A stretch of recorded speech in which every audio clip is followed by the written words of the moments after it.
Hey folks, anyone remember when I said this? You know what? The funny thing is, because it's taken me so dang long to review the speaker, the reality is it seems that they already got the memo, and with the brand new Source Point 8's, it appears we have deeper bass available for those who want the point source sound, but also want to remodel a few walls at the exact same time.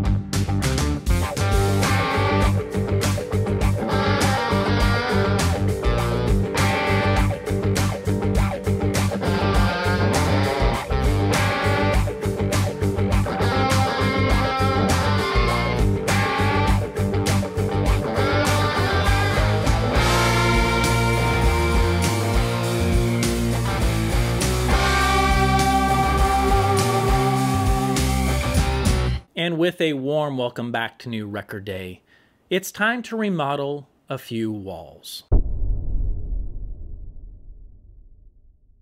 Standing 42 inches tall, 13 inches wide, and 17 inches deep, the MoFi Source Point Triple 8's are the answer to the question that everyone asked when taking the Source Point 8's and 10's for a spin. While both of those speakers are incredible in their own right, we audiophiles always have a tendency of wanting more. In the case of the Source Point series, the more we all want points to the same thing: deep and powerful bass. Now look, while we all agree that having a little more junk in the trunk would be the ticket, I'm the kind of stubborn audiophile that not only wants a cracked rib cage after cranking the 1812 overture, I also want to hear texture, tone, and speed all at the exact same time. So, you can imagine my excitement when the Triple 8's were announced and their formula for deeper bass started with the right ingredients. That's right, folks, none of this aluminum dome nonsense that no one gives a rat's rear end about. No, the only metal we want in our music is the sweet sound of Metallica, and how that sounds must be coming from what we really want. That's right, folks, good old paper cone woofers. Taking a look at the top of the Triple 8's, we find what Andrew Jones is known for: a concentric designed 8-inch paper cone woofer with a 1 1/4 inch soft dome tweeter nestled in the middle. These designs, often referred to as point source speakers, do exactly that.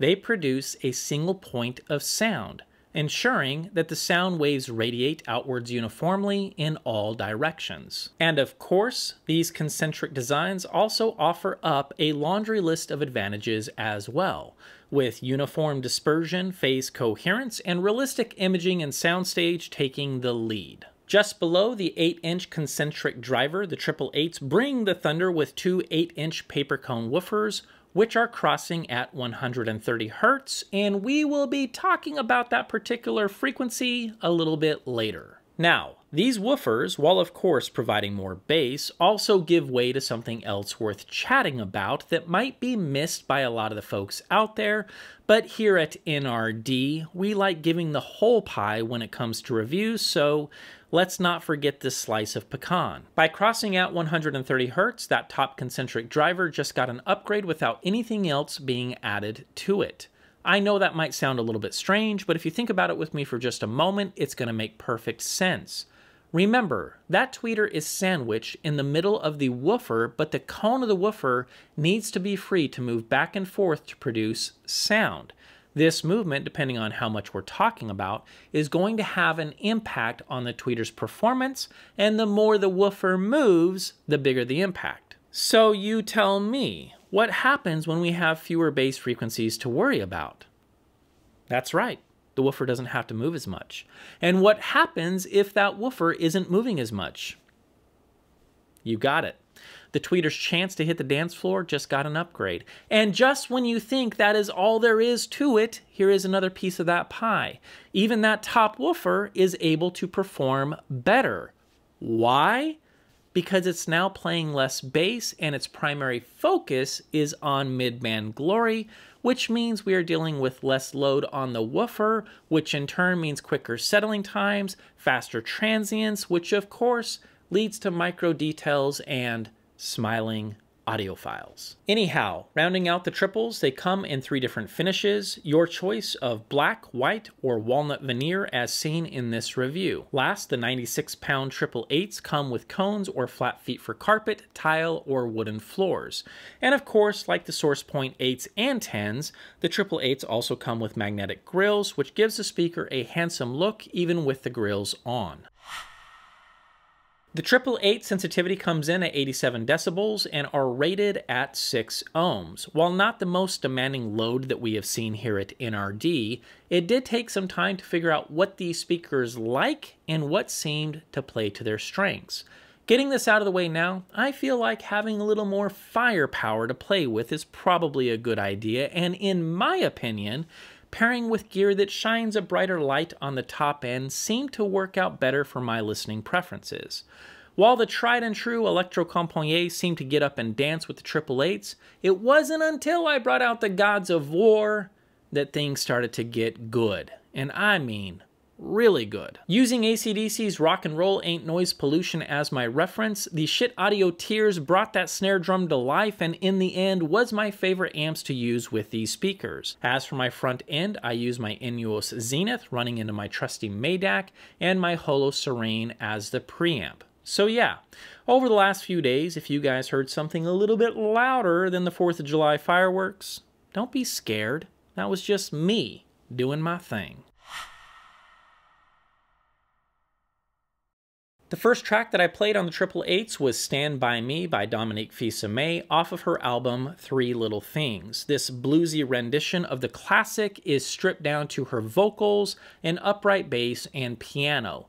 Because it's so simple and well recorded, this track is perfect for establishing female vocals, imaging, and room decay. Without 1 second of burn-in time on these speakers, I was immediately at ease and I didn't hear anything forward or edgy in her voice at all. While I do think there is something to be said about speaker burn-in, the good news is that with the Triple 8's, they sounded very smooth right out of the box. Paying close attention to the top end of her voice while trying my best to ignore a deeper foundation and bass, the Triple 8 sounded at ease but also sounded very precise, and some of the more delicate details of her voice seemed to take a half step forward from the mix. Now, just so there is no confusion about this, I know for a fact that the Source Point 10's are voiced to be a little livelier on top, so that's not what I'm talking about. In fact, as we can see with this in-room measurement, the voicing of the Triple 8's, which are in red, has a slight downward tilt when compared to the 10's, which are in green. Anyhow, what I am saying is this. Some of the top-end details sound cleaner and more precise even with the reduced output.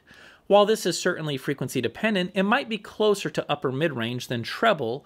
I noticed a level of refinement in the Triple 8's that I immediately appreciated. The second thing that caught my attention as I kept listening is the reverb trails of her voice bounced off my sidewalls and reached to the far back sides of my shoulders. Now, if you remember, while I certainly celebrated the imaging of the Source Point 10's, I also mentioned they might not be best in class when it comes to the deepest and widest soundstage on planet Earth. And here we are with the Triple 8's reaching this far to the sides of my listening room. It seems to me that Mr. Jones might have been playing chess this entire time while I was dorking around with checkers, and it wouldn't be the first time.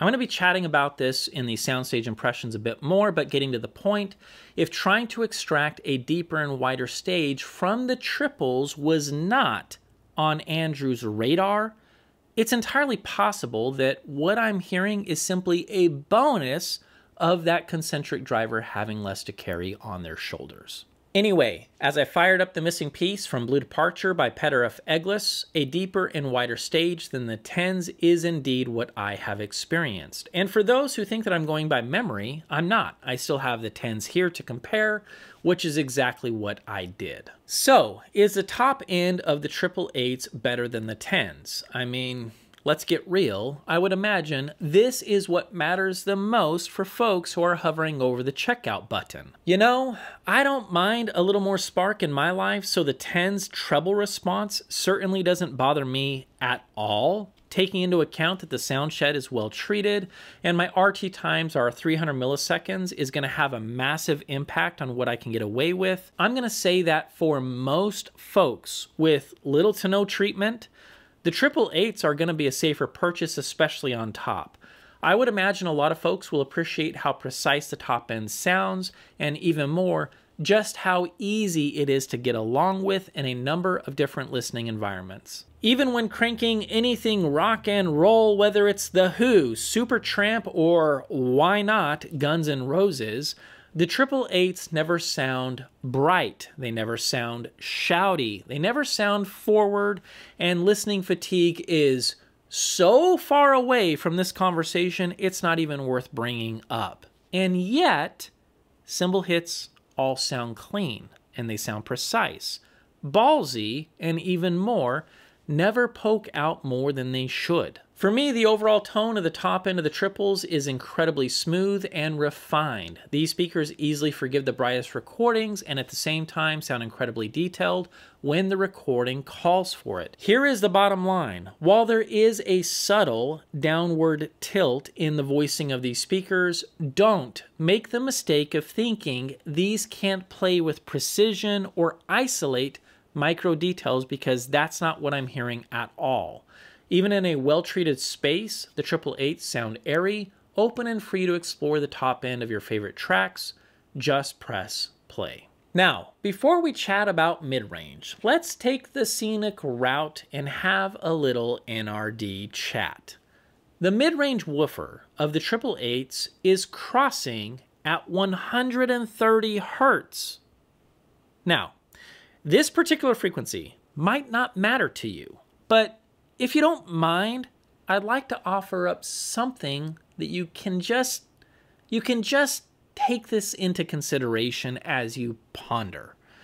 With a side hobby of recording and having been interested in that realm of music production for a very long time, I have noticed that time and time again, the human voice, that is to say, that thing that we are all obsessed with in our music, is often EQ'd and mixed so it takes center stage in the song. So what's intriguing to think about is that when it comes to carving out the vocals, the first order of business in mixing is typically dumping the bottom end with some kind of a high-pass filter.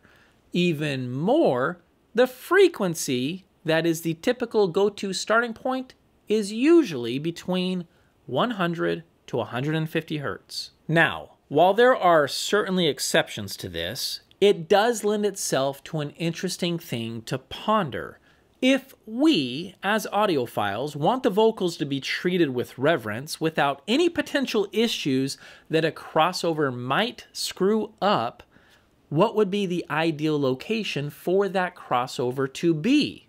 Well, it seems to me right below the vocals might be a safe place to try. And folks, here's why I think this all matters. The mid-range, especially the vocals on the Triple 8's, does indeed bring us closer to the real thing. By real thing, I mean closer to what the vocals actually sound like. And this is something that is incredibly obvious. When checking out the sound clips, you will be able to hear this for yourself, and I believe it connects the dots as to why getting bass off that woofer's back was a brilliant move. Even more, while the Triple 8's smack the 10's around when it comes to deep bass extension, they don't bust out the hammer without being provoked. That is to say, the vocals on the Triple 8's are clean and quick without an ounce of heaviness to drag them down. But hey, let's just rip off the band-aid so you know what I'm rambling about. In this clip of the Source Point 10's, listen carefully to the bottom part of her voice. When compared to the Triple 8's, it's obvious the 8's sound cleaner and more precise. Let's check it out. No hubiera pensado que yo me iba a enamorar jamás. No hubiera pensado que yo me iba a enamorar jamás. While I celebrated how intoxicating the vocal presentation sounded on the 10s, especially with male vocals, and loved that aspect of their performance, the Triple 8s seemed to sit up a little bit straighter and ride the line closer to the edge of precision. That is to say, the vocals sounded a little more precise and punch through the mix with a little bit more authority. As I fired up Qobuz, it was clear to me that track after track, the midband of the Triple 8s might go down in history as one of the most refined presentations I have ever spent time with, especially in a floor-standing three-way design. Getting to the point, I have a feeling that every single audiophile on this planet will find something to appreciate in the Triple 8's midband performance, so depending on your listening priorities, if being closer to the input signal without anything being added to it, it seems to me that the Triple 8s are the ticket to that audiophile ride. And look, while we just spent time talking about vocals, these advantages also pertain to every instrument that sits within the midband. Acoustic guitars sound snappy and certainly offer more body. Piano strikes sound precise without ever sounding like a little toy. Strings offer a closer look at the vibrations heard from the bow, and when the orchestra hits the gas, the Triple 8s spring into action and keep up without gassing out. The brassiness of horns sound more vivid and lifelike, and anything percussive pops from the mix like little fireflies, chilling out on our soundstage. All in all, the Triple 8's mid-range is clearly one of the better examples that I spent time with. While the overall presentation is certainly smooth, it's important to point out that the details aren't sacrificed in that exchange. And of course, with the added bonus of lifelike imaging and staging being thrown in, it is a slam dunk as far as I'm concerned. And now for the moment we have been waiting for. What about bass? If you remember, the Source Point 10s weren't bad in this category, and even at 4 feet into the room, I had bass into the 40s, so that's nothing to laugh at.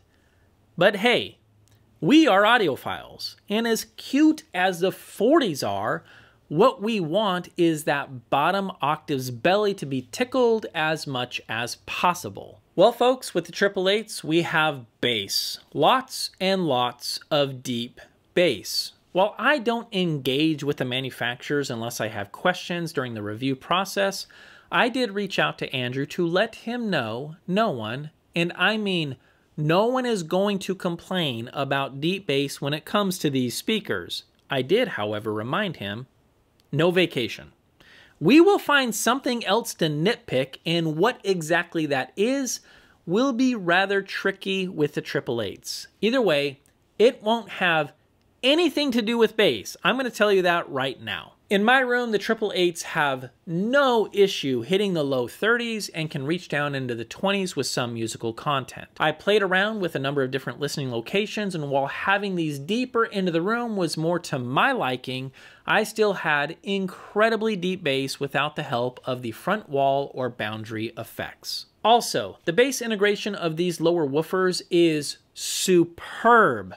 From the top octaves all the way down to the bottom of the barrel, the speaker sings with one voice. Of course, with paper cone woofers up to bat, the texture of the bass is also impressive, and hearing any of the detailed information in mid bass and deep bass is no problem at all. For folks who want to hear the inside resonance of what an upright sounds like without hearing the resonance of a speaker cabinet being added to the mix, the Triple 8s are going to do exactly that. Throwing anything, and I mean anything I can think of, at these speakers at any volume that I can tolerate, the bass sounds clean and free from any kind of boxy coloration, panel resonance, or anything else that would distract you while cranking the Beastie Boys, Cosmic Hippo, or MC Hammer, which is a personal favorite of Mr. Jones.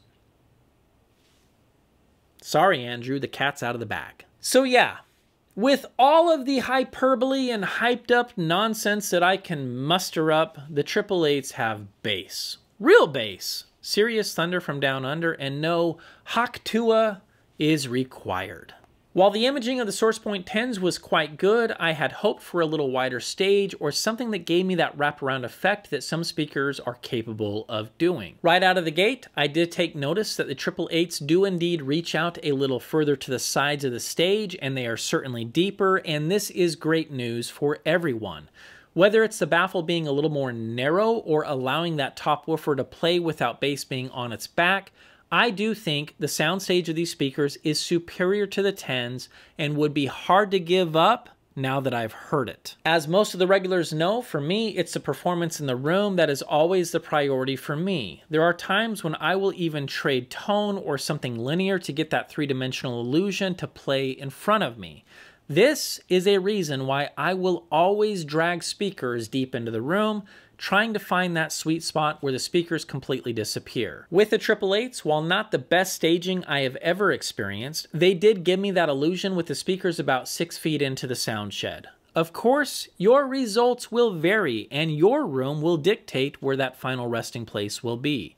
In any event, I am happy with the soundstage of the Triple 8's. It is better than the 10s, and with careful placement, you can get information to the far sides and beyond that if your room is up to task. All right, folks, time to dust off the headphones and let's give these Triple 8's a listen. The purpose of this exercise is to first play the reference track and then the recorded speaker. To make this a little more interesting, I've added the Source Point 10s into the mix, so that will help answer a lot of the questions that you might have as well. All the tracks are recorded using my trusty Earthworks QTC 40s and Zoom F8N field recorder, and as always, let us know what you hear in the comments section down below. I'll chime in now and mention a few things. First, there are a couple of tracks that will sound more lively with the 10s, and that's to be expected with their top-end voicing. However, I would challenge you to listen deeper into the mid-range on those tracks and see if you can pick up what I've mentioned throughout this review. The details in the Triple 8's are definitely there, and I can hear them. You just need to lean in on some of these tracks to pick up what I've been putting down. Also, without giving away my recipe for recording samples, the cards are stacked against the Triple 8's due to the distance they are being recorded. In other words, while every speaker sounds better in person than in a recording or a silly sound clip, the Triple 8's especially open up a lot more in the far field, so keep that in mind. Last, the same thing that I just mentioned also applies to the bass heard in the recording, so if it sounds slow or sluggish, keep in mind this is also going to be another consequence to my recording technique and something to take into account. All right, folks, headphones on, leave your comments down below. I'm curious to see what you hear.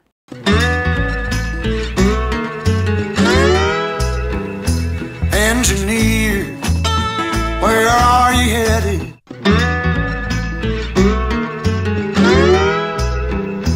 Engineer, where are you headed?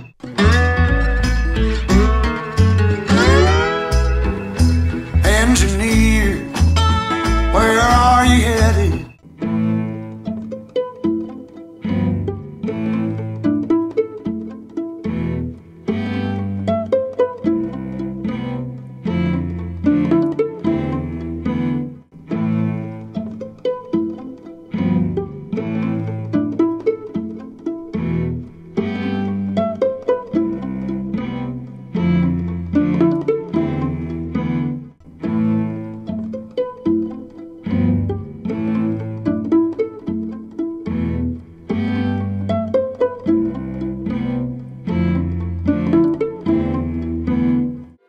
No hubiera pensado que yo me iba a enamorar, jamás no quería saber nada más, nunca más. No hubiera pensado que yo me iba a enamorar, jamás no quería saber nada más, nunca más. No hubiera pensado que yo me iba a enamorar, jamás no quería saber nada más, nunca más.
As we learned with the Daniel Hertz M4 speakers, the larger a speaker gets, the more challenging it is to measure, especially when it comes to a gated response. With a three-way design and knowing that the 888s are longer than a meter, there is no way in the world that trying to capture this response from 39 inches away is going to tell us the truth. So, please hear me out. As we look at my measurements, keep this in mind, and I will do my best to explain things along the way. Taking a look at this shot, which is showing us 10 degrees off axis from the tweeter, which is Andrew's reference location, we can see a lot of similarities as the source point 10s, with one exception. Based on this measurement, the trend we see appears as if there is a shallow dip or a fishbowl in the upper mid-range of the speaker. This is the area of the response that I am most concerned with as being a consequence to my measurement. For now, I would ask you to ignore that slight sag in the response until we see more data from other reviews. The speaker does not sound as if there is a dip in the response, and I don't think there is. I believe that Aaron from Aaron's Audio Corner has a pair of these, and taking a look at his Clipple results might be interesting to compare with mine when they come out. Now, because I'm not the kind of guy who is content with just guessing, I decided to try a very simple experiment. I grabbed the source point 10s, plopped them on a speaker stand, took an in-room measurement, and repeated the process with the 888s. After a little level matching to compensate for the sensitivity differences, here is both measurements on top of each other. The green line is the source point 10s, and the red line is the 888s. And of course, if we focus our attention from 1K and up, where we could see the sag in the response of the 888s, it is very clear that both of these speakers are pretty much straight as a freaking arrow. The only thing that we do see that is absolutely true is the tonal balance of the 888s is slightly tilted downward, which is why I've repeatedly mentioned how smooth these speakers sound. Either way, I predict with Aaron's Clipple results, that response is going to level out when compared to my gated response and look straight as an arrow. If my suspicions are correct, the overall response of the 888s looks fantastic and falls under the category of a linear response. Straight line, or dare I say, accurate. Or, you know, for some of you folks who put your clown shoes on in the morning, a boring sounding speaker. Sorry, it's not an NRD show if I don't at least ruffle one feather. The spectral decay, also known as the waterfall, looks very clean with no clear traces of stored energy. Even in this bird's eye view, I'm showing incredibly quick settling times, which means we won't be hearing any excessive ringing from the drivers that gets in the way of the music. Taking a look at the horizontal response, we see the same trends as we saw in the source point 10s, which of course is a natural fall away on the horizontal plane. Once again, the fall away and tight grouping from 0 to 40 degrees in 10-degree increments all looks about as good as I have ever seen, with red pointing on axis, orange at 10, yellow at 20, green at 30, and blue at 40 degrees off axis. The source point 888s show a natural tight fall away on the horizontal plane. As for the vertical response, just as we saw in the source point 10s, it's just about as good as a horizontal, if not even better. At no point in this response do we see any kind of a sag near the crossover point, no phase-related or cancellation issues, or anything else that would suggest that when listening to the 888s, regardless of where you are listening, that you will hear any kind of issues or problems coming from this speaker. And of course, as I have mentioned before a number of times on this channel, when the horizontal and vertical response of a loudspeaker behaves like this, the overall room response, also known as the power response, is very predictable, and it makes it very easy for me to say to anyone who is willing to listen to me that this speaker should perform well in just about any room within reason. I would imagine a lot of folks are going to love these speakers. This review, and I would imagine many that follow, will be enthusiastic about the performance of the 888s. This video was not sponsored. I wasn't paid a dime for anything that I had to say, and everything I just spent time chatting about is exactly how I feel about the MoFi 888s. For those of you who have spent time with me over the long haul, you already know that I don't give out awards for mediocre performances, and as much as I respect Andrew Jones, if these speakers sucked, I would have told you that. Well, no, I would have danced around that and leave enough breadcrumbs for you guys to figure it out. Anyway, the truth is the exact opposite is true. And as this review comes to a close, the only conundrum we have on our hands is what is left to complain about. Being real for a moment and just knowing how these things go, I mean, I've been doing this for a while, there will be some that take shots at these being made in China. To that I say, fair enough. That's fair. And yet, even with them being made in China, they still ran circles around speakers I spent time with that are made in Switzerland and cost as much as a house. So what else do you got? What about the folks who have the Source Point 8's or 10's? Should they rush out and buy the 888s? Now that is a great question, and I think I can help. In the event where you own the 10's and love how they sound but only wish they had more or deeper bass, I think buying subwoofers might be a better idea. And yes, subwoofers is plural. Buy 2 of them, for crying out loud. In the event where you own the 10's, wish they were a little smoother sounding and also want more bass, heck, throw those things on the used market and don't look back. The 888s are going to be your endgame speaker. In the event where you own the 8's and love how they sound but only wish they had more bass, now this one is tough. And I'm going to say this. It has been my experience that where a stand mount speaker lives and the perfect place for bass might be in 2 different locations. So for that, I'm going to say subwoofers. However, if you don't have as much real estate and you're looking for a one and done solution, well then you have my blessing. Enjoy the 888s. What about the folks who mention these must go to GR Research for an upgrade? Ron, take those to Danny and do another video about it. While I do think the parts inside a speaker can make a difference, I also think it's my job to explain what you can expect when you take this speaker or any speaker that I review out of the box and press play. So there you have it. Everything that I have celebrated in this review is exactly that. And with that, I'll see you Andrew Jones loving audiophiles in the next video.